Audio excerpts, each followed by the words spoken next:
Gudivada assembly YCP అభ్యర్థి కొడాలి నాని ఇవే తనకు చివరి ఎన్నికలంటూ ఇటీవల ప్రకటించారు. అయితే కొడాలి నానికి గత ఎన్నికలే అంటే 2019 ఎన్నికలే చివరి ఎన్నికలు అవుతాయని టీడీపీ నేతలు శుక్రవారం పేర్కొన్నారు. ఎన్నికల వేళ కొడాలి నాని నామినేషన్ పత్రాలు సమర్పించారు. అందులో ఆయన తప్పుడు సమాచారం పొందుపరిచారని టీడీపీ నేతలు ఆరోపిస్తున్నారు. ఈ అంశంపై రిటర్నింగ్ అధికారికి టీడీపీ నేతలు ఫిర్యాదు చేశారు. కొడాలి నాని మున్సిపల్ కార్యాలయాన్ని క్యాంపు కార్యాలయంగా వినియోగించారంటూ పేర్కొన్నారు. భవనాన్ని అద్దెకిచ్చినట్లు అధికారులు పేర్కొన్న పత్రాలను ఫిర్యాదులో జత చేశారు. నామినేషన్ పత్రాల్లో తప్పుడు సమాచారం ఇచ్చిన కొడాలి నాని నామినేషన్ తిరస్కరించాలని రిటర్నింగ్ అధికారిని కోరారు. అయితే తాను ఏ ప్రభుత్వ కార్యాలయాన్ని వినియోగించలేదని కొడాలి నాని సమర్పించిన అఫిడవిట్ లో స్పష్టం చేసినట్లు తెలుస్తోంది.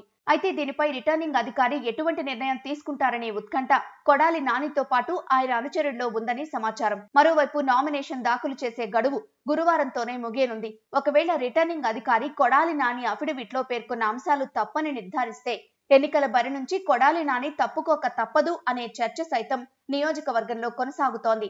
ఇక ఈ ఎన్నికల్లో కొడాలి నాని సోదరుడు కొడాలి చిన్ని సైతం నామినేషన్ దాఖలు చేశారు. ఒకవేళ కొడాలి నాని నామినేషన్ ను రిటర్నింగ్ అధికారి తోసిపుచ్చితే కొడాలి చిన్ని అభ్యర్థిగా ఖరారు అయ్యే అవకాశం ఉందని తెలుస్తోంది. అలా కాని పక్షంలో కొడాలి నానినే అభ్యర్థి అయితే కొడాలి చిన్ని తన నామినేషన్ ను ఉపసంహరించుకుంటారనే ఓ ప్రచారం సైతం ఫ్యాన్ పార్టీలో నడుస్తోంది.